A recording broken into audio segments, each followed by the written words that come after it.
로마서 강의 66번째 시간입니다. 오늘 이 말씀을 들어가기 전에 로마서 12장을 간략하게 다시 한번 우리 사랑하는 성도 여러분들과 살펴보기를 원합니다. 주님께서 하나님의 모든 자비하심으로 우리에게 권하셨습니다. 너희의 몸을 거룩한 산 제물로 드리라. 그리고 이 세대를 본받지 말고 마음이 새롭게 변화를 받아서 하나님이 기뻐하시는 뜻이 무엇인지를 구별하라, 이렇게 말씀을 드렸어요. 그 두 절의 말씀의 목적은 어떤 것이냐면, 우리가 하나님의 자비로 은혜로 구원받았다고 한다면 구원에 합당한 삶을 살아야 되는데, 그 삶의 목적이 첫 번째 어떤 거냐면, 우리가 주님의 은혜로 구원받았으면 한 몸 된 그리스도가 머리 되신 교회를 이루어야 된다. 우리는 그리스도의 지체다, 이렇게 이야기를 해요. 그래서 믿음의 분량대로 생각할 것을 마땅히 생각하면서 한 몸 된 지체가 서로 하나 되는데 우리가 집중해야 된다, 이렇게 이야기를 했습니다. 구원받은 우리의 첫 번째 이유는 어떤 것이냐면, 서로 마음까지도 같이 할 수 있는 하나 된 교회를 이루는 것입니다. 교회를 이루는 삶을 살아내는 것이 우리에게 하나님께서 요구하시는 첫 번째 기뻐하시는 뜻이자, 진실로 내가 마음이 변화받았다고 한다면, 새롭게 변화되었다고 한다면 그런 삶을 살아낼 수 있다는 것이지요. 그러면서 구체적으로 7가지의 덕목, 하나는 말로 가르치는 것, 그 다음에 한 부류는 또 행하는 것, 그래서 3가지는 말씀으로, 그 다음에 4가지는 행위로, 그렇게 하나님 앞에 한 몸 된 지체를 이루기 위해서 이루어지는 사역들을 이야기합니다. 그런데 그 사역의 핵심이 어떤 거냐라고 한다면, 거짓이 없는 사랑입니다. 거짓이 없는 사랑에는 거짓이 없나니 악을 미워하고 선에 속하라. 이게 사도 바울이 가장 핵심적으로 변화된 삶을 살아가는 자들에게 준 말씀입니다. 그렇게 거짓이 없는 사랑을 이루는 자들에게 첫 번째로 요구하는 것이 어떤 것이냐면, 형제 사랑입니다. 주님을 섬기는 것 아니에요. 형제 사랑입니다. 잘 들으셔야 됩니다. 우리가 진실로 내 몸을 거룩한 산제물로 드리고 마음이 변화되었다고 한다면 최종 목적이 어떤 거냐? 교회를 이루는 거예요. 두 번째, 내가 진실로 거짓이 없는 사랑을 하고 악을 미워하고 선에 속하여 있다고 한다면 형제를 사랑하는 거예요. 그런데 사랑할 때 일반적인 사랑이 아니라 우애하고, 여러분 2개의 헬라어의 사랑이란 단어가 겹쳐 있다고 말씀드렸습니다.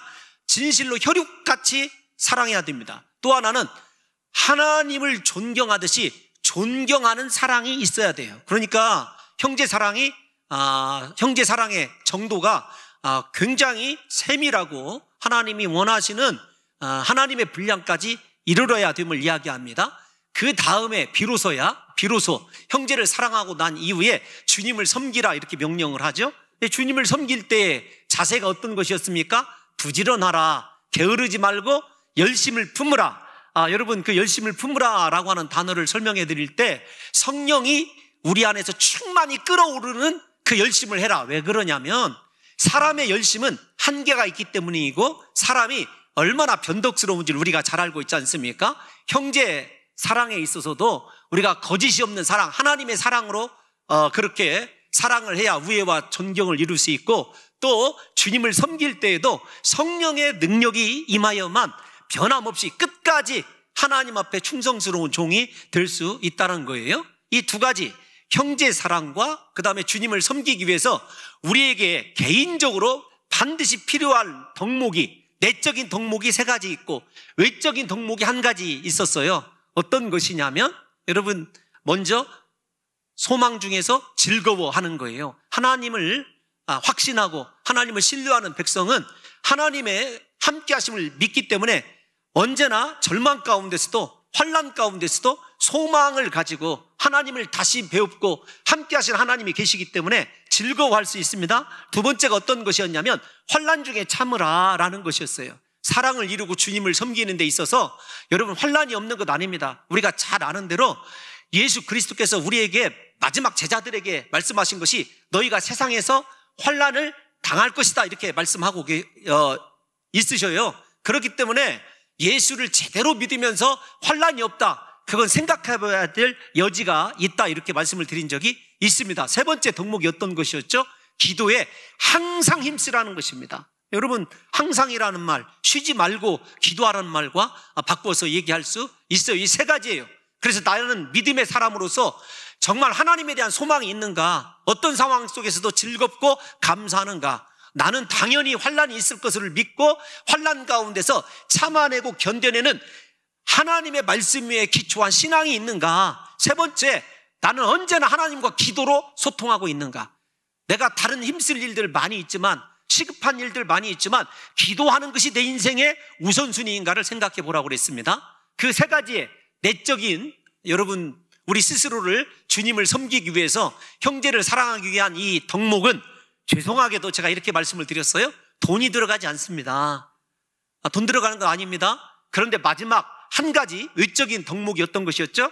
형제들에게 쓸 것을 공급하고 손님 대접하기를 또 힘쓰라. 기도하는 것만큼 손님 대접하고 사랑을 실천하는 거 힘쓰라. 물질적 여러분 수고가 있어야 된다, 이렇게 말씀을 드리면서 제가 마틴 루터가 여러분들에게 그리고 저에게 준 지갑이 회개하지 않은 회심은 회심이 아니다, 여러분, 그런 말씀을 드렸을지도 몰라요. 확신이 서질 않네요. 이렇게 생각해 보십시오. 지금까지 우리가 변화받았습니다. 하나님 앞에 거룩한 산제물로 드렸어요. 그러면 형제는 이렇게 사랑해야 된다라고 하는 것이 여러분 13절까지의 말씀이에요.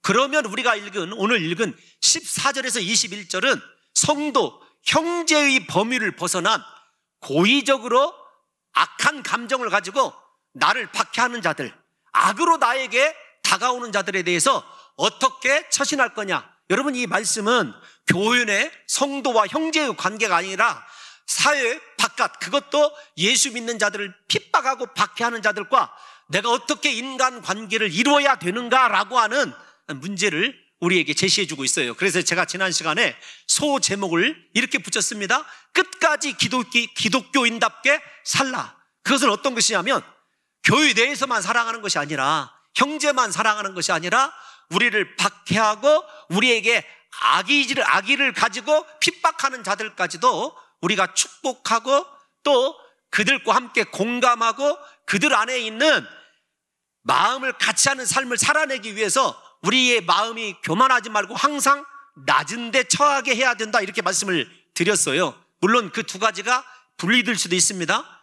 박해하는 자와 두 번째로는 형제에 관한 이야기일 수도 있어요. 그러나 모든 사람에게 동일하게 우리에게 있어야 될 것이 어떤 것이냐면 너 박해하는 자들 저주하지 말아라, 축복하라는 것입니다. 그래서 제가 여러분들에게 지난 시간에 강단에서 써서는 안 될 용어를 썼죠. 어떻게 기도하냐면 저를 힘들게 하고 미워하는 사람을 향해서 이런 늙어 죽을, 그 다음에 이런 복 받아 죽을, 니은 뭐 이렇게 붙이는 거 있잖아요. 그 다음에 여러분 정상적으로 이렇게 건강하게 살다가 죄송합니다, 늙는다는 표현을 그렇게 혐오스러운 표현으로 듣지 마시고 제대로 수명 다해서 죽는 것, 일종의 축복이라고 저는 생각을 하는 거예요. 속에서 우라통은 터지지만. 근데 여러분 중요한 건 어떤 것이냐면 예수님께서 그렇게 축복할 뿐만 아니라 제발 우리 현대를 살아가는 성도들에게 다른 사람과 좀 공감하라라는 거예요. 거짓이 없는 사랑이 우리 안에 있으면 다른 사람이 즐거워할 때 함께 기뻐할 수 있어야 됩니다. 진심으로 축복해 줄 수 있어야 돼요. 반대로 우리의 원수라도, 나를 아프게 하는 사람이라도 안 좋은 일 당하고 슬픈 일 당했을 때 그들과 함께 해줄 수 있는 사람, 이 사람이 거짓이 없는 진실한 사랑, 즉 고린도전서 13장에 있는 사랑은 진리와 함께 기뻐한다라고 하는, 내 사랑이 진리에서 벗어나지 않는 거짓이 없는 진정한 사랑임을 입증하는 것이에요. 그래서 저는 우리 사랑하는 성도들이 서로 지체를 이루고 한 몸 된 교회를 이루었다고 한다면 우리에게 좀 공감의 능력이 있어서 다른 사람의 기쁨에도 진심으로 축하해주고 동참하고 다른 사람의 고통을 내 고통처럼 여기고 금식하며 기도해 줄 수 있는 공동체를 이루어야 된다라는 것이었어요. 그 다음에 우리에게 인간 관계에 있어서 가장 중요한 건 나를 낮은 데에 처하게 하는 것입니다. 처하다라고 하는 말은 낮은 데에 두다라는 단어이거든요. 근데 두다라는 말을 다른 말로 표현하면 낮은 데에 묶어두라, 그런 뜻입니다. 왜냐하면 우리는 스스로를 높이고 싶어 하거든요. 스스로도 요즘에 뭐 자기 PR 시대를 지나서 내가 누구인데라고 하는 여러분 자아의식에 대한 굉장한 여러분 신뢰도를 높이는 교육들이 행해지고 있지 않습니까? 그런데 우리 크리스찬들은 세상 사람들과 다르게 나를 항상 낮은 곳에 묶어둬야 돼요. 그곳에 하나님이 계셔요.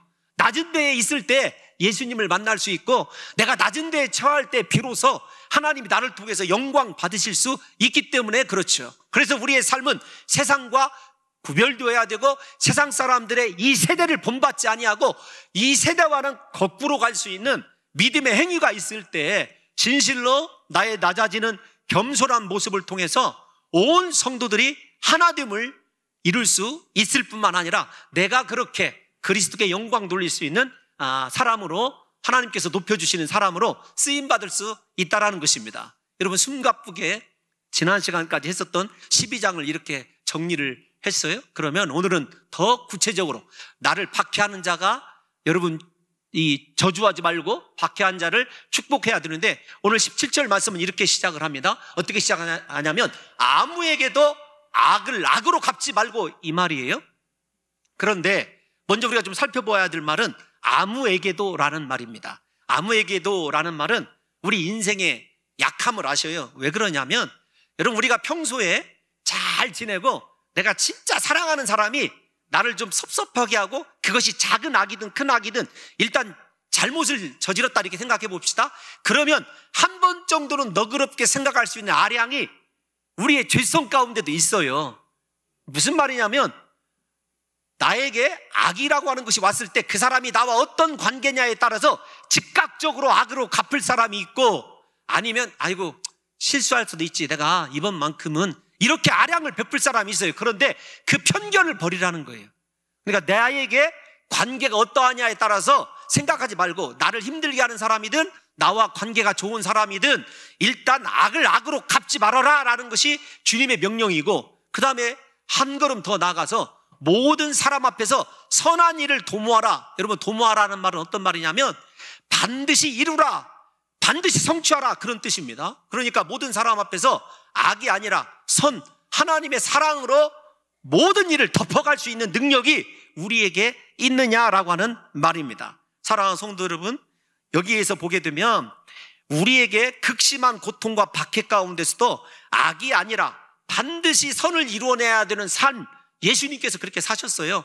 예수님의 십자가 고난을 생각해 보십시오. 자신을 찌르고 침뱉고 모욕하고 뺨을 치고 조롱하는 그들에게 주님께서 악으로 갚으셨던가요? 아닙니다. 주여 저들의 죄를 사하여 주옵소서, 저들이 하는 일을 알지 못하나이다. 예수님만 그러신 게 아닙니다. 성령이 충만했던 스데반 집사님, 언제나 이렇게 짝으로 나오지 않습니까? 자신을 향하여 돌을 들어 치는 그 사람들에게 스데반 집사님이 저들의 죄를 사해달라고 마지막 순간에 악을 악으로 갚은 것이 아니죠. 선으로 갚았어요. 그렇다고 한다면 사랑하는 성도 여러분들과 저에게 이 시간에 내가 정말로 내 몸을 거룩한 산제물로 하나님께 드렸고 마음이 새롭게 변화되었다고 한다면 나에게 악으로 행하는 그들에게 선을 갚을 수 있는 능력이 있는지를 함께 곰곰이 생각해 봐야 한다는 것입니다. 요약하면 그런 거죠. 핍박하는 자를 축복하고 악을 악으로 갚지 않고 선을 이루며 끝까지 원수 사랑을 실천하라. 이게 저와 여러분들이 오늘 살펴봐야 될 아주 무거운 말씀이에요. 저도 이 말씀을 준비하면서 제 자신이 그렇게 쫓아가지 못하는 것 때문에 고민하고 또 기도한 것이 사실입니다. 그러나 우리 사랑하는 성도 여러분들과 제가 그렇게 감당하지 못함에도 불구하고 오늘 이 설교를 듣고 또는 이 설교를 하면서 우리 이렇게 좀 해보려고 몸부림칠 때 성령께서 저와 여러분들을 도와주셔서 정말로 우리를 통하여 세상 사람들이 하나님의 거룩한 사랑을 발견하게 되는 놀라운 역사가 있게 될 줄로 믿습니다. 여러분, 오늘날 교회가 왜 세상의 지탄의 대상이 되었습니까? 교회된 우리가 세상 사람들과 동일한 삶의 모습을 보이기 때문에 그래요. 원수를 미워하고 자기를 핍박하는 자를 저주하는 삶의 방식도 똑같습니다. 다른 사람이 나에게 하는 그대로 갚아주고 싶고 우리 속에서 그 사람을 향한 증오와 분노의 마음을 품는 것이 우리의 본질 아닙니까? 그런데 하나님께서 그렇게 하지 말라는 거예요. 심지어는요, 교회 내에서도 조그만한 상처만 주어도 평생 원수처럼 생각하고 외면하면서 살아가는 것도 오늘 이 시대의 특징입니다. 저와 여러분들이 이 말씀을 통해서 곰곰이 생각해 봐야 돼요. 나는 모든 사람들에게 선을 반드시 이루라고 하는 하나님의 말씀을 붙드는 사람인가, 내 본능에 충실한 사람인지를 좀 생각해 봐야 됩니다. 그렇게 생각하면 내 안에 거짓이 없는 사랑이 있는지, 나는 정말로 우애와 존경으로 형제를 사랑하는 사람일 뿐만 아니라 계속 반복됩니다만 내 몸은 하나님께 드려서 육신의 주권이 하나님께 있고 나는 마음이 새롭게 변화받아서 오직 내 안에서는 하나님 기뻐하시는 뜻만 이루어드리려고 하는 성령이 충만한 삶을 살고 있는지가 이 사실 하나로만으로도 분명하게 그렇게 여러분 입증될 수 있다는 것입니다. 18절의 말씀은 이 말씀보다 훨씬 더 구체적으로 진행이 되죠. 17절보다 할 수 있거든 너희로서는 모든 사람과 더불어 화목하라 이렇게 말씀하고 있는데, 여기 할 수 있거든이라고 하는 말은 어떤 것이냐면요, 네 모든 열정과 힘을 다 기울여 최선을 다하여 그런 뜻입니다. 젖먹는 힘까지 다하여 그런 뜻이에요. 그러니까 여러분, 우리에게 가장 중요한 것이 무엇이냐? 하나님의 사람으로서 다른 것 아닙니다. 나를 박해하는 자를 축복하고 그 다음에 악을 악으로 갚지 아니하고 선을 이루는 것, 그것에서 가장 구체적인 것이 어떤 것이냐면 모든 사람과 더불어 화목하는 것보다 시급한 것이 없어요. 사랑하는 성도 여러분, 사람을 사랑하고 사람과 화목하는 사람이 예수님을 기쁘게 하는 사람입니다. 설령 함께 사역하면서 어떤 일이 성과가 나지 않아도, 내가 원하는 대로 이루어지지 않아도요, 화목을 해쳐서는 안 됩니다. 사람보다 귀한 것은 없어요. 하나님을 하면서 선하게 주님을 높인다고 하면서 다른 사람에게 상처 주는 거, 그거 옳지 않습니다. 제가 우리 장로님들과 늘 어떤 일이 생겼을 때마다 당부하는 게 있어요. 장로님들, 사람보다 중요한 것 없습니다. 여러분 죄송합니다. 제가 목사가 헌금을 가볍게 생각하는 거 아닙니다. 제가 늘 속되게 이렇게 표현해요. 장로님들, 저희들이 돈을 조금 더 쓰죠. 그 사람이 무언가 잘못됐다 할지라도 우리가 상처 주거나 얼굴로 그분이 감당한 일이 왜 이렇게 했느냐고 해서는 여러분 그 사람 평생 마음에 상처 갖고 살아가는 것 아니겠습니까? 제가 여러분들 보시기에 굉장히 까칠하고 여러분 직설적인 목사 아닙니까? 그럼에도 불구하고 무언가 일을 추진할 때만큼은요 굉장히 신중하고 고민 많고 생각하는 사람이에요. 부디 우리 사랑하는 성도 여러분들이 하나님을 높이는 선한 일을 하면서 다른 사람이 혹시 능력이 부족하고 혹시 다른 사람이 내가 기대하는 만큼의 여러분 협력을 이루지 못한다고 할지라도 그 사람에게 어떤 일이 있어도 상처 주는 일을 해서는 안 돼요. 왜냐하면 하나님이 모든 사람과 더불어 화목을 이루라고 했기 때문에 그렇습니다. 여러분 이게 중요한 게 왜 그러냐면 믿음의 그릇이 다 달라요. 저는 지금은 그렇죠. 지금은 어느 정도 100% 또 그런 일이 있을까 봐 강단에서 말 조심해야 되는데 예를 들면 장로님들이 뭘 어떻게 하고 뭘 어떻게 해도요, 일에 관한 것은 지금은 여유가 있습니다. 내가 그래요? 한번 접죠. 제가 여러분 참고 뒤로 한 발짝 물러가면 언젠가는 하나님이 뭐 손해를 보게 하시든지 이루게 하시더라고요. 그릇이 달라요. 모든 사람이 나와 동일한 여러분 믿음을 갖고 있는 것 아닙니다. 믿음의 분량대로 생각하라 이렇게 얘기했기 때문에 그 사람이 내 말을 들을 수 있는 사람인지 아닌지를 잘 헤아려야 돼요. 저는 우리 장로님들에게는 거침없이 이야기를 합니다. 장로님들과는 정말로 형제처럼 지내죠. 제 안에 있는 심지어는 우리 아이들 일까지도 다 공개적으로 투명하게 장로님들과 나눕니다.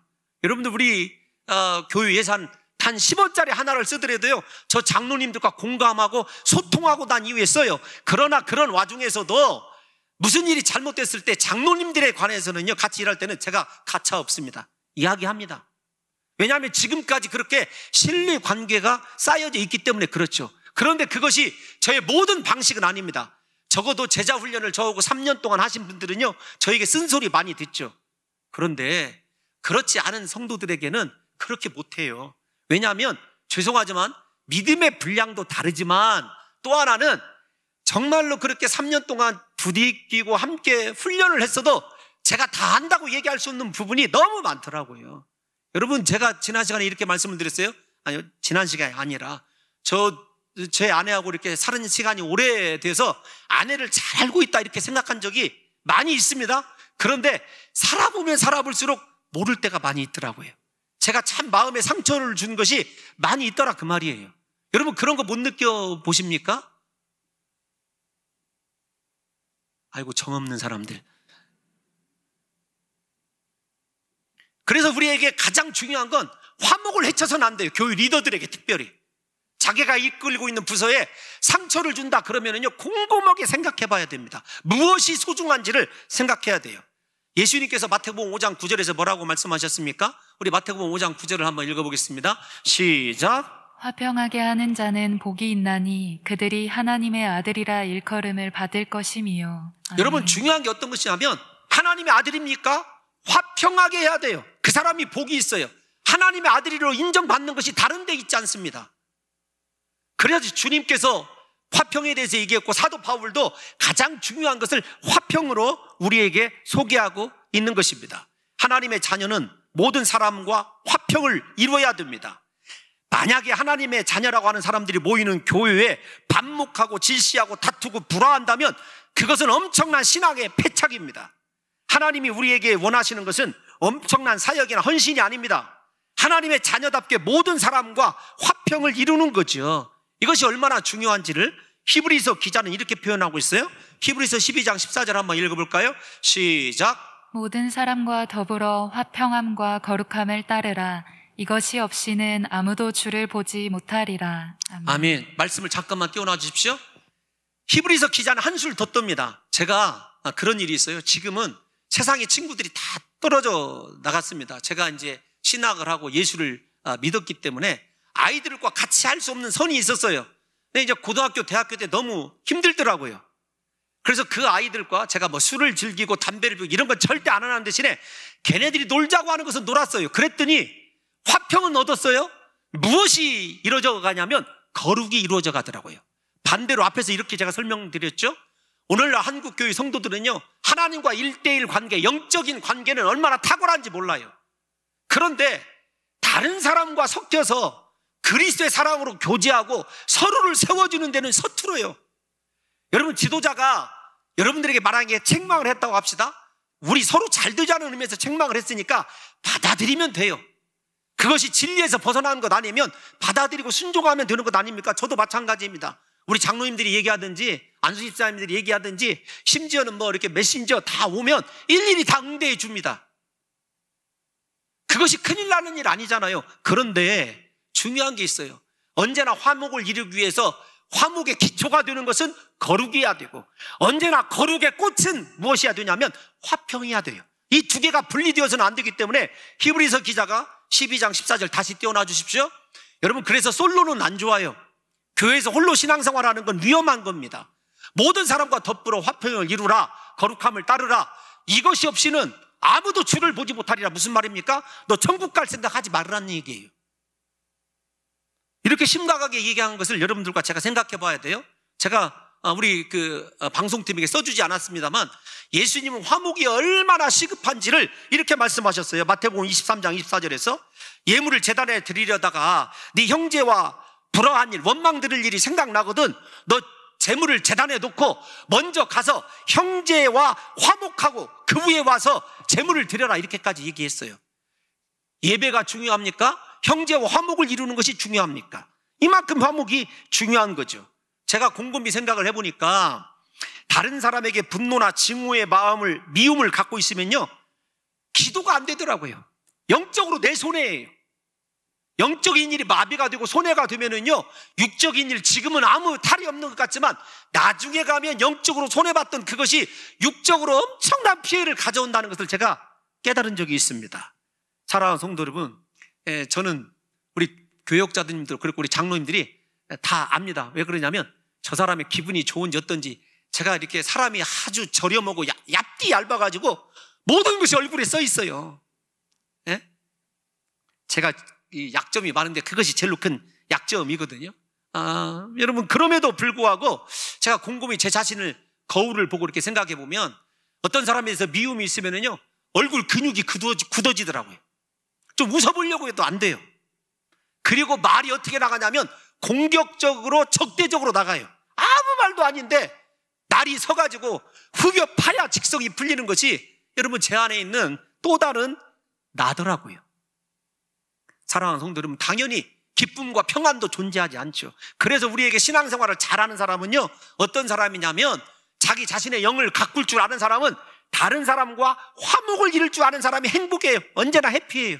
그래서 제가 늘 우리 그 아이들, 청년들 이렇게 만나면 너 정말로 EQ가 탁월하다. 너 IQ가 혹시 부족하지도 않지만 부족하다 할지라도 너는 다른 사람과 그렇게 화목하고 더불어 어울렁더울렁 살아갈 수 있는 그 능력 때문에 복받고 살아갈 것이다. 제가 그렇게 격려하거든요. 사랑하는 성도 여러분, 형제들과 소통하십시오. 교회에서 화목하십시오. 그것이 여러분의 영을 지키는 길이고 하나님과도 하나 되는 길이며 하나님의 아들이고 하나님을 만날 수 있는 유일한 것이라는 것을 생각하셔야 돼요. 정리해보면 그렇습니다. 하나님이 이 땅에 헌금 얼마 드렸느냐, 너 전도 몇 명 했느냐, 그거 안 보실 것 같아요. 주를 만나지 못하리라 이 말씀을 보게 되면 너 이 땅 가운데 살아갈 때 사람을 얼마나 사랑했냐, 너 정말로 어떻게 성도들과 화목하고 화평을 이뤘느냐를 하나님께서 제일로 먼저 보실 것 같아요. 근데 중요한 것은 그러면 어떻게 화목을 이룰 수 있을까요? 우리 예수님의 말씀으로 좀 따져볼까요? 마가복음 9장 50절 한 번만 띄워놔 주십시오. 우리 같이 읽어보겠습니다. 시작. 소금은 좋은 것이로되 만일 소금이 그 맛을 잃으면 무엇으로 이를 짜게 하리요? 너희 속에 소금을 두고 서로 화목하라 하시니라. 여러분, 맛을 잃은 소금은 어떤 것이냐면 화목하지 못하는 사람이에요. 소금이 필요한 사람이죠.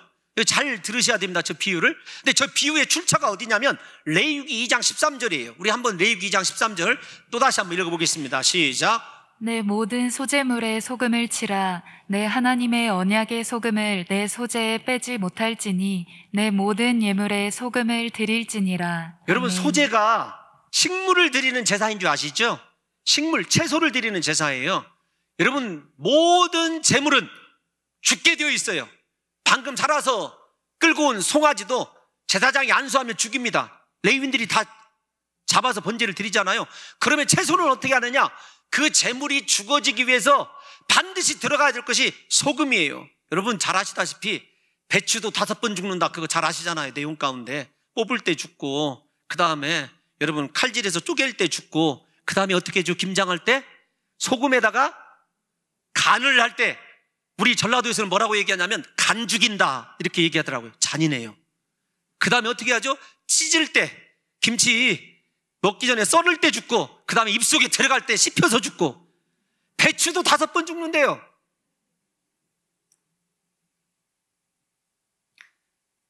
우리 인격이, 우리의 신앙이 소금이라고 하는 하나님의 특별한 은혜로 내 자신이 처져서 온유해지고 내가 죽어지지 않는 한 화목을 이룰 수 없어요. 다른 말로 얘기하면 네가 죽어지지 않는 한, 네가 부드러워지지 않는 한 그 사람 안 변해요. 그 사람을 변화시키려고 하지 마시고 나에게 오늘 말씀에 소금을 쳐서 내가 예수 그리스도와 함께 십자가에 못 박혀 죽게 될 때 진정한 화목이 이루어지게 될 줄로 믿습니다. 만약에 나 자신을 소금치듯 하지 아니하면은요, 절대로 다른 사람과 화목할 수 없어요. 그 사람이요, 내게 먼저 절대로 손 안 내밉니다. 내가 먼저 내밀어야 돼요.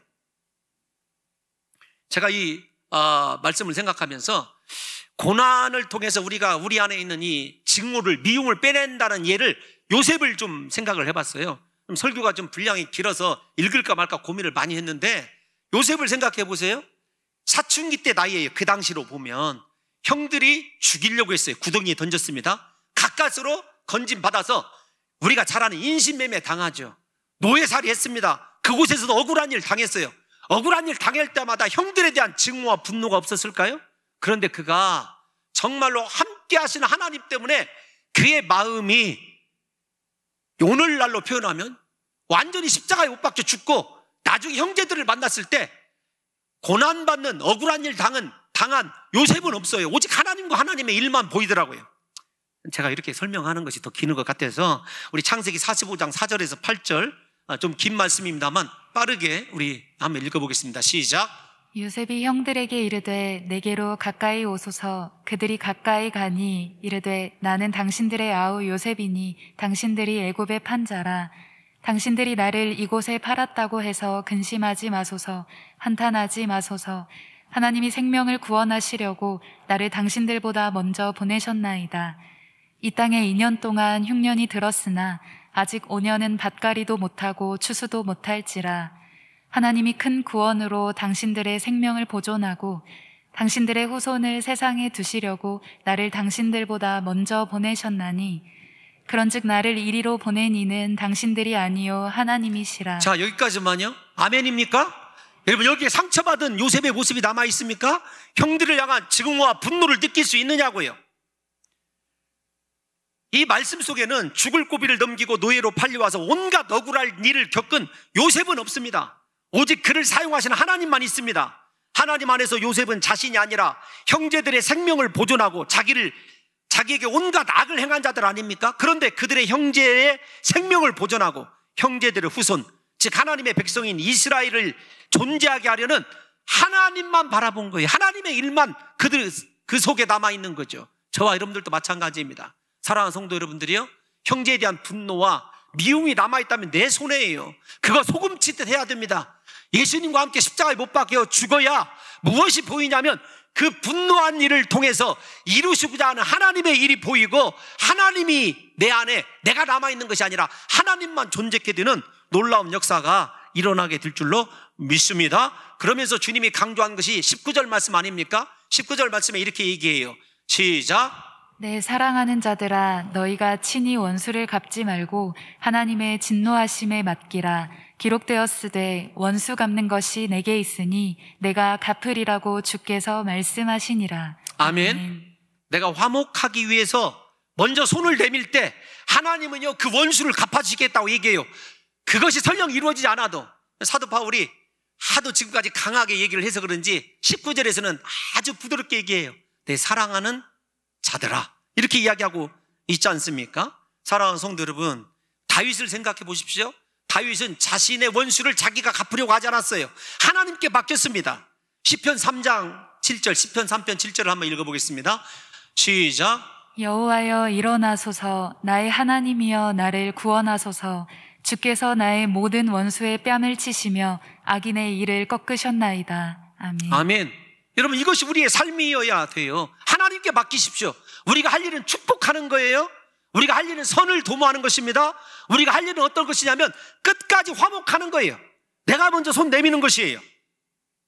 예수님께서도 마태복음 5장 43절에서 44절에 어떻게 얘기하셨냐면, 제가 읽어볼게요. 또 내 이웃을 사랑하고 내 원수를 미워하라 하였다는 것을 너희가 들었으나, 마지막, 나는 너희에게 이르노니 너희 원수를 사랑하며 너희를 박해하는 자를 위하여 기도하라. 제가 어떻게 정리를 했냐면 이렇게 정리를 했어요. 가장 정확히 원수 갚는 것은 사랑하고 기도하는 것이다. 우리에게 진정한 복수는요, 사랑하고 기도하면 하나님께서 그 원수를 갚아주시되 그 사람의 머리에 화룻불, 옛날로 얘기하면 여러분 그 불을 놓는 것과 동일하다는 것입니다. 진정한 복수는 그래서 사랑이에요. 기도해 주는 것입니다. 더 나아가 20절에서 뭐라고 얘기하냐면 이렇게 얘기합니다. 여러분 곰곰이 생각해 보십시오. 내가 사랑하는 사람 충분히 사랑할 수 있죠. 내 원수를 여러분 잘 대하고 그렇게 선을 행했을 때 그 사람이 얼마나 부끄럽겠느냐고요. 그 부끄러움을 생각하면서 하나님께 모든 걸 맡기라고 얘기하고, 더 나아가서 단순히 이렇게 얘기하는 것이 아니라 그냥 막연한 말을 하는 것이 아니라 20절 말씀에 보면 네 원수가 줄이거든 먹이고 목마르거든 마시게 하라, 이렇게 얘기합니다. 우리 곰곰이 앞에 있는 말을 생각해 봐야 돼요. 어떤 말이냐면 성도에 쓸 것을 공급하고 손님 대접하기를 힘쓰라. 좀 막연하지 않아요? 하긴 해야 되는데 뭘 공급할 것인지 쓸 것이라고 얘기했지만 여러분 무엇을 대접해야 될지 막연해요. 그런데 여기서는 원수가 줄이거든 먹이고 목마르거든 마시게 하라, 비상 상황이에요. 예를 들면 여러분 유대의 사막을 생각해 보십시다. 어느 날 사막에서 나는 오아시스 잘 물 길어다가 먹고 마시는데 원수가 나를 그렇게 힘들게 하고 아프게 한 원수가 내가 물 마시지 아니하면 죽게 될 상황에 있어요. 내가 먹을 것 주지 않으면 죽게 될 상황에 있을 때 여러분 그 사람에게 나를 희생하면서 먹을 것 줄 수 있느냐고요. 마시게 할 수 있느냐고요. 그러면 생각해 보십시오.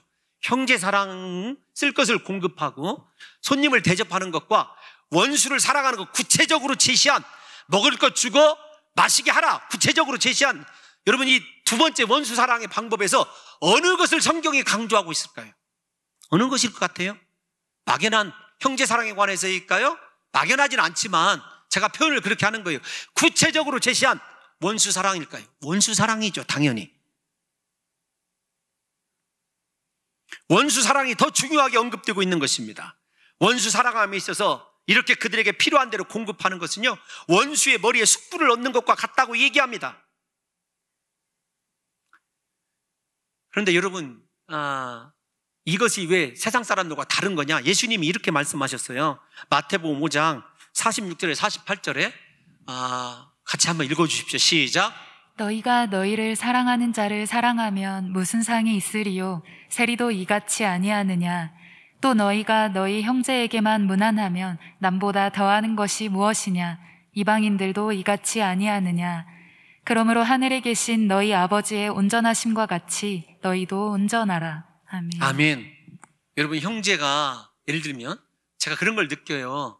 원수뿐만 아니라 여러분들이 원수를 사랑한다고 해서 그 원수가 여러분들에게 고마워할 것 같아요? 천만의 말씀입니다. 아니에요. 사람 그렇게 선한 존재 아닙니다. 제가 일부 때도 좀 그런 말씀을 드렸는데, 얼마 전에 좀 우리 장로님들과 함께 선을 베푼 적이 있었어요. 죄송합니다. 하나님, 감히 이렇게 선이라고 말씀드려서 일단 좀 한 적이 있었어요. 그랬는데 고마워하는 것이 아니라, 여러분, 왜 이거밖에 그렇게 큰 교회에서 안 해줘? 제가 이게 순간적으로 우리 장로님들에게 얼마나 이렇게 부끄러운지 제가 자세히 말씀을 표현할 수가 없어요. 사람이 받기만 사람들에게서는 저런 현상이 일어나는구나. 우리도 마찬가지예요. 여러분, 우리에게 제가 그 다음에 회개한 것이 있어요.